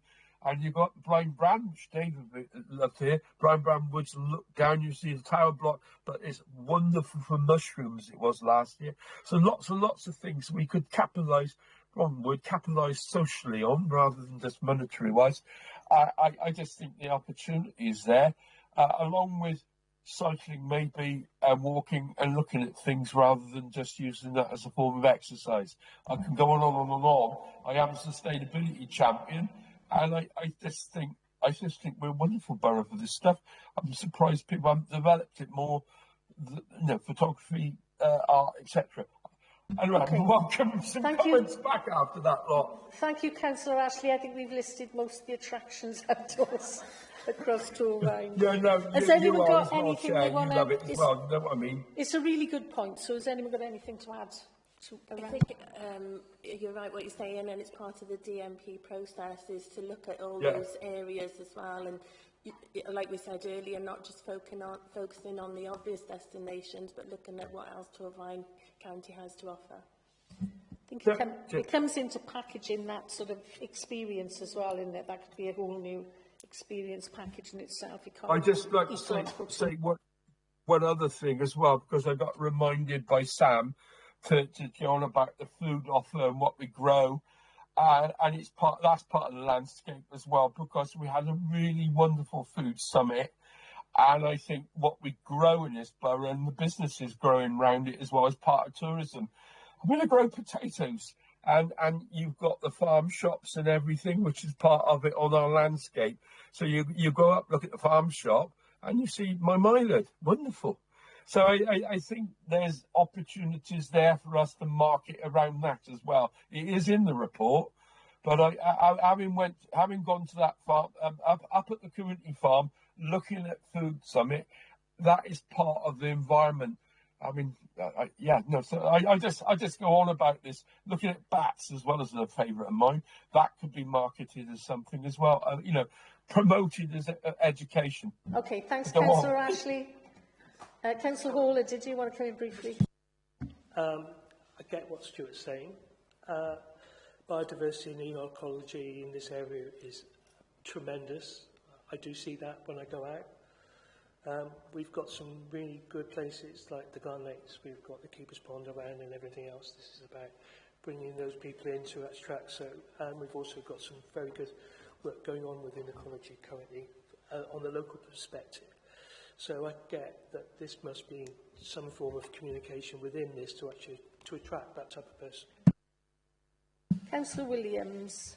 I think just simply the observation that I think that important as this is, it's not a key strand of the destination tour, I think, and there is already an existing format of the Torrine and Bland Great Nature Partnership, existing partnership arrangement that I think it would make good sense for the DMP to engage with, to make sure there's no duplication and the best way of a mutual promotion. Yeah, I think the point on duplication is very relevant, because you've got charities in the area as well, and our community councils working on a lot of environmental sort of work. So again, it could be a separate attraction sort of heading, couldn't it, all in itself? Did anyone else want to come in from the officer side? I think that goes back to our partnership approach earlier as well that we commented on, and it's making sure that we're working with the other organisations rather than duplicating what they're doing. Okay, thank you. The next question is mine. It's still around Appendix 1. And it's about sort of community engagement again, and getting the public on board with things. How will the DMP make the benefits of having a tourism strategy clear to businesses and residents, And will there be any sort of budget or officer time invested to attract private investors? Also, what opportunities exist around inward investment from Welsh Government, if possible, on their tourism brief? Yeah, absolutely. So members will be aware that as part of the emerging Blueprint for Growth, we're in discussions to see if we can have an investment partner, so somebody who can help us to actually attract that investment into the borough, who has the capability of delivering on that investment when it arrives as well. I think, and members won't be surprised to hear me say this, there are huge opportunities based on what we've discussed so far today to link some of the areas where we may have a gap in our tourism offer into that investment partner conversation and put that challenge to them to say, this is a gap, this is where we think as a market, here's the data and the evidence that shows that there is a market here, how do we actually promote that? And apologies, Chair, you'll have to remind me the second part of the question. I was asking whether there was any opportunities around inward investment from Welsh Government. Yeah, absolutely. So Visit Wales do have some support that they offer around inward investment, and Welsh Government do offer some support from a business support perspective around inward investment as well. It's a conversation that, whilst we can pick it up as a team once the DMP is put in place and we know what we're attracting, it's a conversation that I'd be suggesting we have with the Cardiff Capital Region. Here we're talking about inward investment at scale to be able to develop those tourism products, and there is a space for a regional conversation around how we do that. So that's what I'd be encouraging us to do. Okay, thanks for that. I think that answers that question. And the next question comes from Councillor Slade, please. Yeah, within the Appendix 1, a thing that's mentioned a couple of times, both in opportunities and perhaps strategic needs, is a thing called Xanadu. Could you sort of let us know what that is and what benefits it could bring? So there's a potential tourism product that's being developed here, and it's at a very, very early stage, and members will be, I'm sure, understanding that I can't go into too much of the commercial detail because it is an approach that's been made to us by a private provider. It's essentially a large-scale tourism attraction that's seeking a site, ideally within the borough. They've got strong connections into the borough. It's based around a combination of, I would say, environment and heritage in terms of the tourism markets that it's looking to attract. And they've been developing a business case over a number of years now to try and find a suitable site within the borough. Discussions still remain at a relatively early stage around that, and as I say, I won't be able to go into any of the detail on the product because it is commercially sensitive. But that's, broadly speaking, what it is, a large-scale tourism product that's seeking a site within the region. Okay, Councillor Slade. Yep. Okay, we move on to the last few questions, which are around volunteers and volunteering. So the first question is coming from Councillor Parish, please. Thank you, Chair. This is Appendix 1, 2 on page 39. Members raised concerns regarding the sustainability and fragility of volunteer-led delivery. Is the Council able to take the lead in the organisation and delivery of large-scale events? I think over the past few years, this is a space where we've seen the town and community councils step up really strongly. And particularly, I think we've seen the growth of events. If you look at things like the big event, Party in the Park, the Cavalcade, we've seen town and community councils really investing quite heavily in getting those events up and running. Those events do use volunteers. They also use the resources of the town and community councils. Added to that, there have been many activities delivered by volunteers, and I take my hat off to the groups. We've got some fantastic groups who want to help make those towns thrive, who are willing to invest their time, effort and energy in making those events a reality, and I think we need to be celebrating that. At the minute, most of those groups are still functioning, not all, but most of those groups are still functioning and are still capable of putting on the events. Volunteer recruitment in general is an area that we're constantly in conversations with our CVC around growing. And some of this is around the promotion of that. So how do we better promote the volunteering role in supporting events? And that's one we'll work closely with our counter-voluntary council with TVA to deliver. There are one or two events which have struggled to attract the volunteer input. I think that's fair to say. But I don't think the strategic approach of working with town and community councils to promote the events is the wrong one. I think that's still a sustainable approach, albeit with one or two examples that are struggling. I agree with you. The community councils have done a really good job in the last few years. But years ago, Torfaen had Jazz in the Park, in Pontypool Park, and that was a huge success. Would you be looking to do something similar to that? We can certainly explore any event ideas that come forward, and I agree Jazz in the Park was just ever so slightly before my time with Torfaen Council, but it was still one that was talked about as a really, really strong event. It comes down to the appetite of the groups who we work with, the volunteer groups, the town and community councils, to put those events on, and the integration of those events to some of the visitor markets that we look at. So it's back to that balance that we discussed earlier about having an event as a fun day, as an activity to go on that provides something for the local community to attend, as opposed to an event that's a tourism attraction that will pull people in from further afield. What I can say is I'm more than happy to pick up a conversation with town and community councils through LCPC to raise this and see whether there's any appetite to grow the number of events that are delivered in the day. Okay, Councillor Ashley, you've got your hands up, please. Have, as a supplementary, having been a former, coordinator of a charity track, and the problem you've got is that some organisations have paid employees, and the success of the community councils is that they do have paid employees. So they are able to put on a programme. Some of the community organisations out there manage to survive or do well because of that. You have paid coordinators, and I think this is part of the problem, because if you want, TVA does as well, recruiting volunteers, maintaining volunteer activity relies very much on having people who are passionate about it. Having done it myself, I was also chair of the volunteer forum years ago, and it's about having passionate people in there who, in their areas, a lot of them area based, certainly in this field, and we're discussing this on the canal.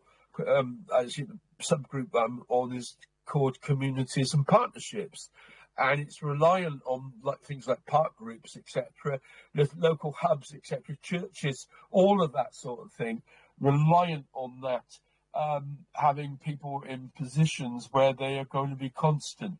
The ability of people to carry it, park groups are a good example, go for a few years and then they have to go off, maybe employment, or they're exhausted, they're older. That is the problem, constancy. And I think this is where the Borough Council and the community councils can help. I would like your view on that, David, because you've done some good work on this, I think. No, again, I think it's a great point. I think it brings me back, though, to the scale of the event. So some of the scale of the events that the town and community councils run, I absolutely agree, need that coordination. But the vast majority of events and activities that go on across the borough, whether it's a fun day in the backyard of a pub, whether it's a promotional activity, whether it's a food festival, whether it's a farmer's market, these are often run by volunteers without people in those coordinating roles, because the scale aligns to the amount of volunteer time that can be committed.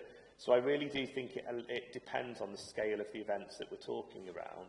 I'd be cautious around over-committing a resource to event coordination when I actually think you'd probably be looking at trying to replicate or redo something that's quite successfully being delivered by all of those community groups. What I think there is potential for is stronger engagement between ourselves and the town and community councils around the bigger events and how we make sure that they're delivering the best value that they possibly can. I'm glad, sorry, Linda, if I may come back very quickly. I'm glad to hear you say that, but what is useful for experienced officers on our part is there to be supportive of voluntary groups when they need it. That seems to be the thing. You know, you've got some extremely good officers there who do wonderful support work. I don't necessarily want them to take over what those groups are doing if they're doing it voluntary. There's some wonderful activities out there. Norma brought up the Jazz Festival. The Jazz Festival was run entirely by volunteers, but the support when it was needed was there. But the experience and the continuity was the thing. And you've got, I'm not mentioning any names, so they'll be embarrassed. But that you have officers that provide continuity along contacts, the same in the community council. That's the important thing, not that they take over the running. So you wouldn't want that. Thanks, Councillor Ashley. Councillor Williams, you wanted to come in, please. Thank you. I think there's two points I'd make, and again, they're almost suggestions.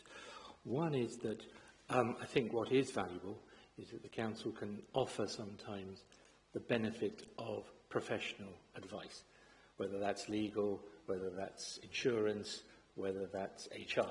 And I've been in voluntary organisations that have benefited from access to that advice in the past. So I would like to see that as part of the offer that is within, if you like, that whole remit.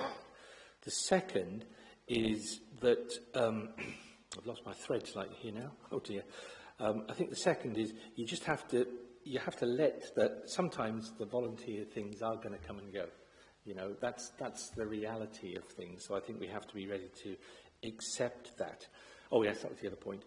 I think the other thing that would be quite good, difficult to do perhaps, but is actually, and I think this fits in very much with what we previously heard in relation to the deal, is the encouragement and support of staff to be involved in their community as volunteers. I know this is something that's probably something that you picked up on, but I think that's another thing we can major on.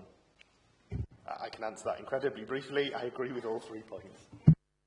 Okay, thanks. Well, my next question has sort of been covered for this, but on the back of what we've been saying, I wonder whether it would be beneficial to have a clear strategy of support for some of these events that are run by volunteers, so that everybody's aware of what could be asked for.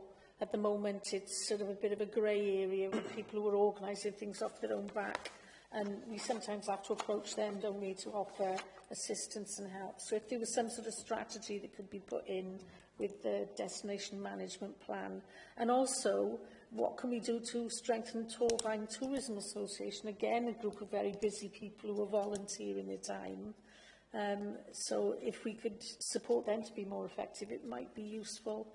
And lastly, do we know if TVA have the capacity to help increase the numbers of these volunteers and support them? Have we actually approached TVA at this point? Thank you, Chair. We are working quite closely with community volunteer groups at the moment, and in the last couple of months strengthened our support to them and how we're working with them. Clarity was definitely something we identified we needed going forward, so we now have joint event management plans and things like that. I'm not entirely sure that TVA have been contacted. If they haven't, then I will raise that with the consultants, and I will certainly check that that is the case, because it's important that they are engaged. And I can't remember your middle question.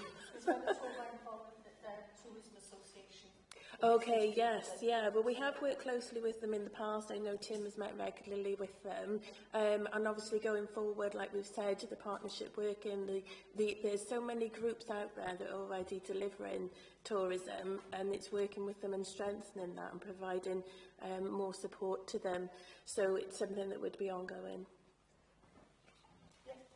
Just, you raised the point around capacity within TVA as well, and I wanted to mention that TVA have already been doing some support over the years for community groups operating in this space. I know they've done a lot in Blanavon around some of the attractions there.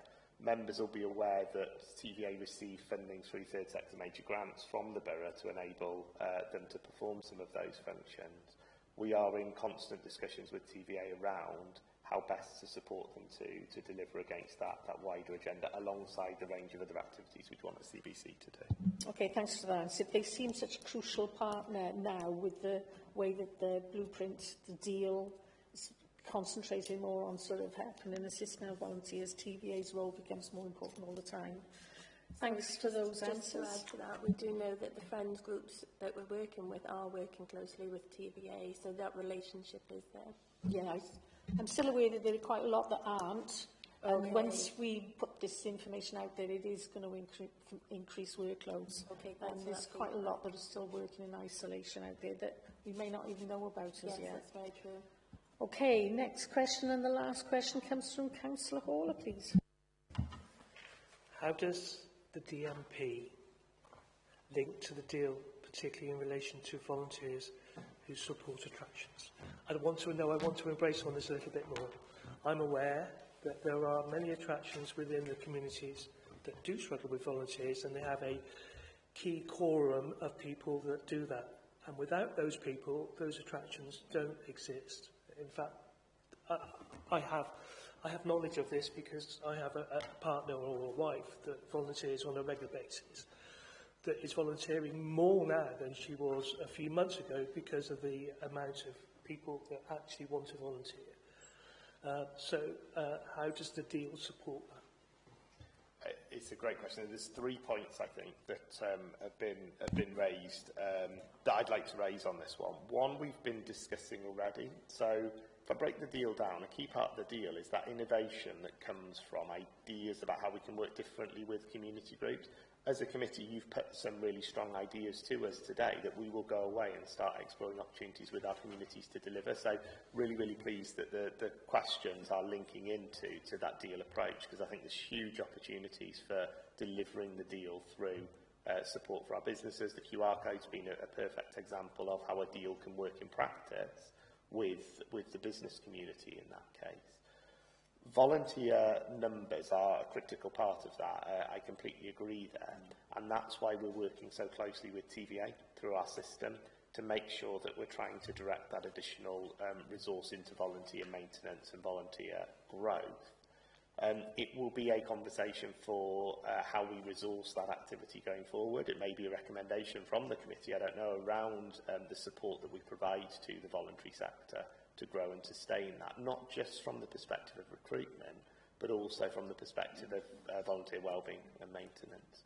And how do we make sure that we're supporting volunteers? So I do think there's scope for a strategic approach around supporting the existing pool of volunteers that we've got. You'll know, Councillor, from many conversations that we've had, a big part of the approach here would be to grow the overall pool of volunteers so that although people may only be doing an hour here or an hour there, if you get enough people doing an hour here or an hour there, it eases the pressure on that core group of volunteers who otherwise would very, very helpfully step in to pick up the slack. And the final part for me, and one that I didn't want to underplay in this conversation, is the deal isn't always around activities that we as a council are telling people this is what we want you to do. If you look at all of the great activity that goes across the borough already, we already see a huge amount of micro-volunteering. I'll give an hour here, I'll give an hour there, to run an event, to run an activity, to open the folly, to do things in Pontypool Indoor Market, to sing in the market, to come up and volunteer time in the World Heritage Centre, to run the food festivals that go on. All of that happens already. A big part of the deal is about how do we promote the great work that's already going on, that broader civic engagement. And I think there's certainly more that we could and should be doing to shout and to celebrate around the full range of activity that's going on. So 3 pillars to that for me. So I think, David, it's fair to say that in many forums that we've been discussing this right across the council, one thing that comes up is about promoting the volunteer on what they do and why they enjoy it, and how they get it out and get that story out. Because right now, I can see that volunteers are slimming down, but if a volunteer actually promotes what they're actually doing because it's really good for their mental health and all the circumstances within their lifestyle, And if more people knew about that, then we would be in a better situation to get more volunteers. So I really do urge that the conversations we've had in the past about videoing and making those connections between the volunteers and the communities more apparent, please.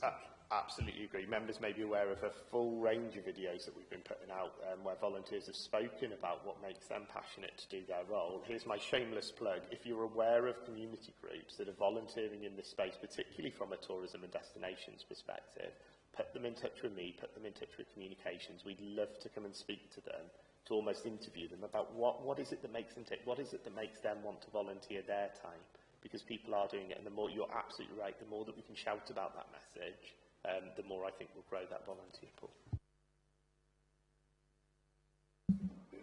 Okay. Councillor Williams, did you want to come in briefly? A very small point in relation to that, building on the point from Councillor Horler. Firstly, to note, obviously, we already have the sort of Volunteer and Community Awards evening, which does recognise volunteers. And I think that highlights the fact that sometimes the council can play its part. It has done, to be fair, in the past, in terms of recognising the achievements of volunteers, in terms of a volunteer day, an event, things like that. I think they are always good ways of involving and recognising volunteers, but also connecting people up. I think that's another area where the community councils could come in, because they all hold their own individual volunteer celebration days. We could make it a bigger Torfaen-wide sort of event with those involved in there as well. Okay, has anyone got any more questions? Councillor Ashley. Yeah, it's not so much a question. One of the brilliant things that you did as part of the deal was to bring in the citizens panel, and I think the thing about the citizens panel shows that there's a only engaged group out there who want to come back the other way, which I was impressed with. And I noticed the groups that we work with as members, then people got ideas, and when they've got children or when they're newly out retired and all that, there is people out there with ideas. This is something that's coming out of social media, the more positive side of it. And I think that on this area of work, I mean, I come in with a few ideas. I talk to people, and they've all got ideas. It's getting a forum to get this into this area, and you start talking to people about canals. Oh, God, Bridge 46 wasn't a mistake. Was it 4,000 people involved with that group? There's a forum there, and there's forums all over the place. We've got to find a way of getting people engaged back into this. Talk to people about the environment, even politics out of everything. But in terms of that business about people and their community, their history, this stuff is active. And people do want to go litter picking or planting things and all the rest of it. There's a lot of environmental stuff. There's also history and lots of stuff. What dials it up for people, that's why they get involved in environmentalism. They want to know what's going on around there, and when they want to get involved in their communities. I think sometimes we miss this. Okay, thanks, Councillor Ashley. I think that's the idea of a forum is something that we've discussed many times. Councillor Horler.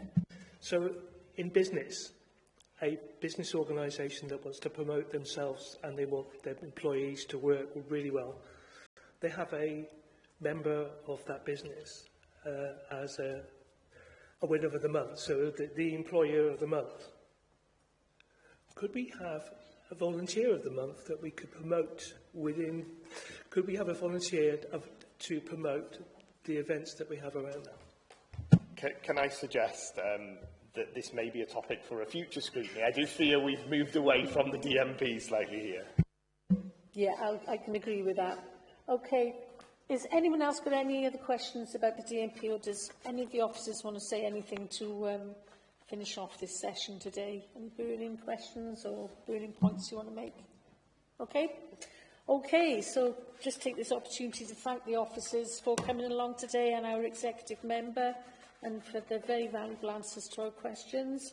Invite you to leave the meeting now so that we can deliberate some recommendations for you. Thanks, members. Thanks ever so much. Members, while they're leaving, can I just remind you that this meeting is still in formal proceedings and is still being webcast.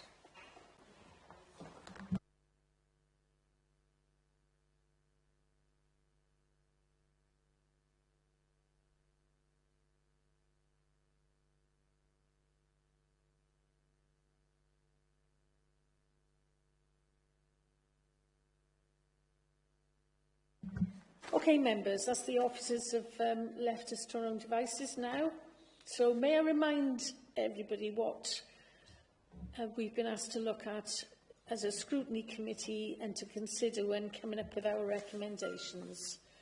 So those questions were: members are invited to review the information set out in the report and supporting documentation to, number one, provide feedback on the situation report with a view to guiding future resource allocation and future investment and supporting the prioritisation of activities across key projects and venues. That's quite a mouthful. And to provide recommendations to the Executive Member of Economy, Skills and Regeneration on how our current position with tourism assets should shape the DMP in advance of its development and presentation to Cabinet for approval. So, do members have any initial recommendations they would like to make for this report? Councillor Williams? Yes, I think there are a number of areas, and I think it's recognising this is an early stage, if you like, within the process. The first recommendation I would suggest is that it would be helpful to see how planning will be developed under the DMP, so that there's the detail of area plans and that all components are given a comprehensive treatment in the way that we've started to see with the examples given. Does that make sense for people? It's a bit wordy, yeah. You can cut it down. It's a sort of, I basically want to see some level of detail for the elements within the tourism plan on the lines we've already seen, because it doesn't cover everything. Yeah. Okay, Councillor Holder, you get one now? Councillor Holder, did you like to come in now? Sorry. To look at the franchise model, to embrace the attractions within it, so to look at the franchise model within the facilities, to be able to bring it forward. And the one about the QR code, I think, is obviously the thought that was definitely taken on board. If I can put one in now, just to emphasise this point, it has been said that this is going to be done for Torfaen to work in joint to look at joint working partnerships with Blaenau Gwent and a Gwent-wide approach to marketing, and ensure that we take full opportunity of the Visit Wales website once this has been done. Councillor Williams? If I just to add a little bit from the recommendation from Councillor Hurlner, it would actually be to including within that taking the learning from existing franchise delivery agents, because it ties in with what Nick said. The other one, if I could, would be to, as a recommendation, provide some clear focus on connection and linkages for attractions within the DPM, making full use of the existing connectivity corridors, cycleway, canal, river. Does that sound okay? Okay, I don't know whether we could put this one forward jointly, Councillor Hawler. Is picking up on your point about a forum, so it would be, bear with me, I wrote this down, whether or not we would consider to be the driving force by setting up a working group or forum of residents, community councils, Torfaen Tourism Association and businesses to continually explore and improve the destination Torfaen officer and act as a communication conduit. Particularly the groups involved. everybody, residents, community councils, Torfaen Tourist Association and businesses. Be open for everyone to come and make sure that we've got constant buy-in from everybody that's sort of involved in this process. I've got a couple I can hardly talk, sorry about this, I've got flu. Councillor Ashley, would you like to come in then, please? Yeah, you know the business about partnership working, the part of that with the community councils is the borough and them working together to promote it. We seem to have moved away from the idea of having to dedicate. I noticed they kept very carefully off of that.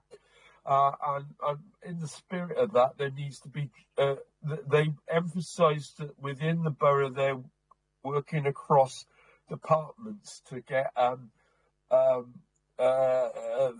ownership of the area. I support that. They need to get the partnership working with the community councils, a tourist association. We need a strong emphasis on how that works.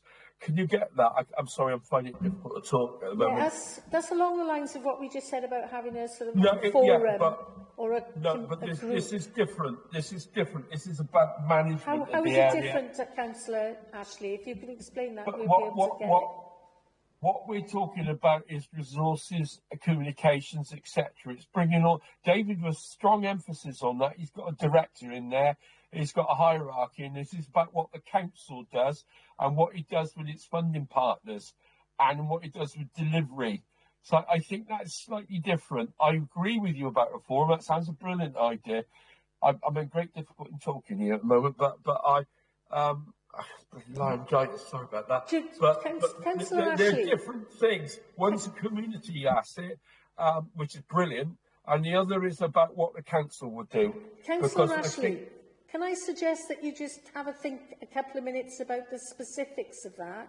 Because I think Geraint's had a little bit of difficulty capturing the recommendation. We'll go on and take the ones that other people have got, and then I'll bring you back in. Is that okay, yes, Councillor Ashley? Thank you, Linda. That's brilliant. Okay. It'd give you a couple of minutes to put it into a cohesive state. Councillor Williams, have you got? Yeah, it's a specific one. I know I raised it in the meeting, but it was actually, we recommend that the development of the DMP takes an early opportunity to engage with the Torfaen Access Group to look at key access issues. Okay. Yep.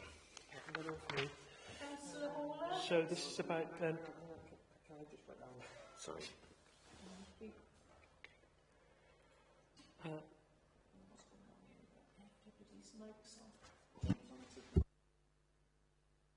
Okay, so to identify the difference between the visitors and local residents' needs within the expectations of the sites. So we're looking at what they need, the idea that some are more information centres, some are more cafes, just something to recognise that, and also opening times as well. Like that.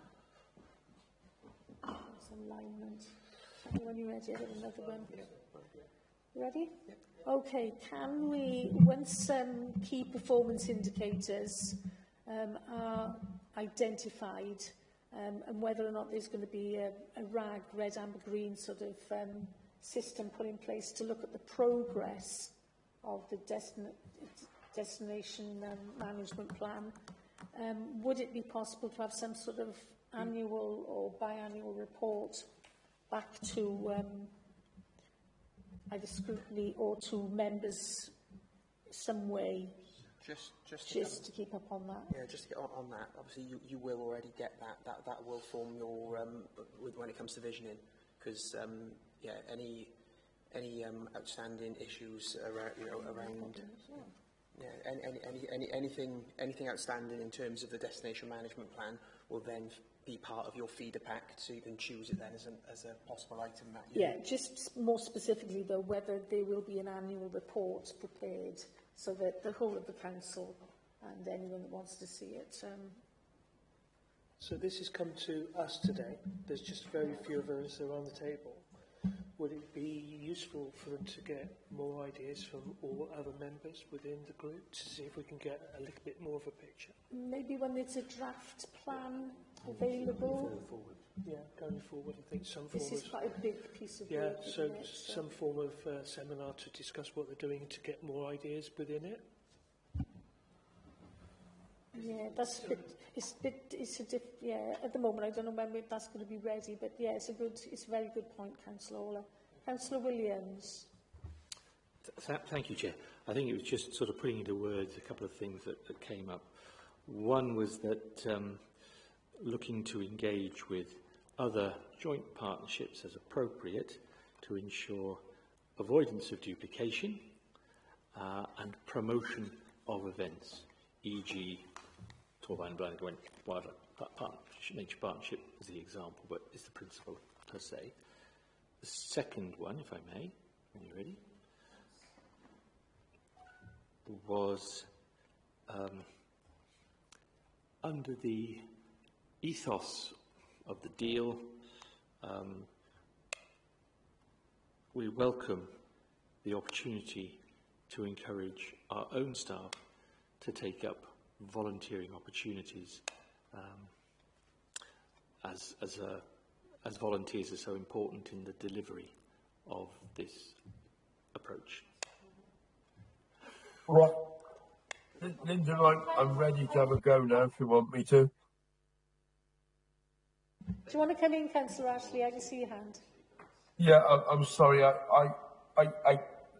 What I was trying to say, David explained that he was going to put a new head of service in, and it was about the clarity of roles, because at the moment we got a lot of people delivering this across the council, and what I got out of that was that there was a role that had overall control within the council, and I wanted us to support that.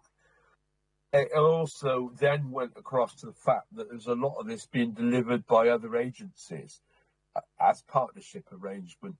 That is very different to having a forum where we engage people to come, as it were, bottom up. Like, I think they're completely different things. So I've got my voice back at the moment. And I support that as well. I just think they're very different. It's clarity of management, Rob. I mean, we had discussed in about having a tourism officer. I think that they're not too keen on that. I understand that. Thanks, Councillor Ashley. I think that comes into one of the recommendations that I was thinking on, about having some consideration of dedicated officer time to be allocated to enable a sustained approach to an effective management and marketing sort of approach. That's the whole point, isn't it? You've got it straight away. It's about ownership of the role. It's about the accountability as well, yes. Yeah. So, it does seem like a very big job that we're looking at here. So somebody that was ultimately accountable for pulling all of these strands together, and that is going to need some dedicated officer time. It also needs a continuity of role, because look what's happened when these poor officers have gone away. Another one's had to pick it up. So it needs that role written in so that if they go, another one picks it up automatically. I think Mr. Leach, that's his sort of job and all that, is the sort of chief officer over the lot of it. We have had some changes of staff recently, but unfortunately we can't control that. Councillor Williams, did you have any more? No. Anybody that's on screen got any recommendations they wanted to add to any of the ones that have already been brought up? I also would like to say something else as well. The individual plans for the canal and the market, that came out, I thought, quite strongly, that they need looking at individually and supporting individually and not losing. I mean, I'm well aware of the canal one because I serve on it, thanks Alan does as well. But they all need individual plans that fit into the whole. They need to be integrated, and individual at the same time. Otherwise, they don't get anywhere. I mean, we're well aware of it with the canal, but they then also need to go to the wider DMP. Okay, thanks, Councillor Ashley. Right, any other recommendations or burning thoughts coming forward at this time? can't see anybody saying anything. We've got quite a few. Geraint, do you want to just quickly go through those for us, just to highlight what we've got? Not sure about quickly. So underneath the DMP, a level of detail, I think this is one Councillor Williams raised first of all. It would be helpful to see how planning will be developed under it, so the different area plans and components, and obviously there's the examples given during the meeting. Potential options around the franchise models, and then Councillor Williams added about take learning from the existing franchisees. Councillor Hall is one about the QR codes. Obviously, officers were quite keen on that one. Take the full opportunities around joint partnerships, not just with Blaenau Gwent, but also potentially on the wider Gwent region. Provide clear focus on connection and linkages of the attractions, using full use of the connection corridors. Consider a working group / forum of residents, town community councils, the tourism association, business, etc., to keep constant buy-in. Development of DMP, early engagement with Torfaen Access Forum. Identify the difference between visitor and local resident and the various needs, and obviously considers opening times as part of that. Potential for an annual report for all members around the KPIs, RAG rating, etc. Yeah. Look to engage with other joint partnerships to avoid duplication and promotion of events, e.g. with the biodiversity? No, nature partnership. Nature partnership, sorry. Blaenau Gwent and Torfaen Nature Partnership. And community councils as well comes into that. Yeah. Apologies, we didn't put a mic on them. We were just expanding on Geraint's point. In terms of the ethos of the deal, welcome the opportunity to encourage our own staff to take up volunteering. And the last one was consideration of a dedicated officer, or dedicated officer time to sustain, what have I got there? To ensure a sustained and coordinated sustained and coordinated approach. Yeah. And that's there's ultimately accountability for this being progressed. Yeah, that's it, Chair. I've got one other. Councillor Ashley, do you want to? Yeah. I think there ought to be encouragement and and awards whoever wants to do it for innovation. But I know it sounds bloody obvious, but there is elements of innovation. This is an area where innovation should be encouraged, possibly with a prize at one of the events, not at a local community council level, if they do it, and one of our borough prizes to do innovation, because it's an obvious area for it. Like promote it, in other words. I think that's sort of something that's already been done, and we can once we've got the destination management plan, Councillor Ashley, these are the things that we can add into that then. All I'm saying is need to find out about that. Put it as an information request there. Councillor Williams. Doing it, okay? Councillor Williams, did you want to? I was only trying to see if I could understand what you were getting at, Councillor Ashley. I think maybe there's something that actually is about we would support the openness to innovation, for example given of the question that Alan asked, what they were, not Yazoo, what they call Xanadu. Yeah.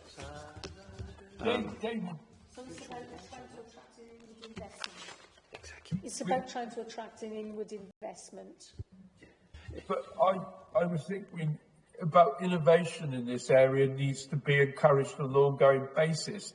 But, business, voluntary and volunteering, and if just to find out what there is out there and get a report back on it. Maybe I frame it differently, but then if there's awards for it, it seems obvious to me.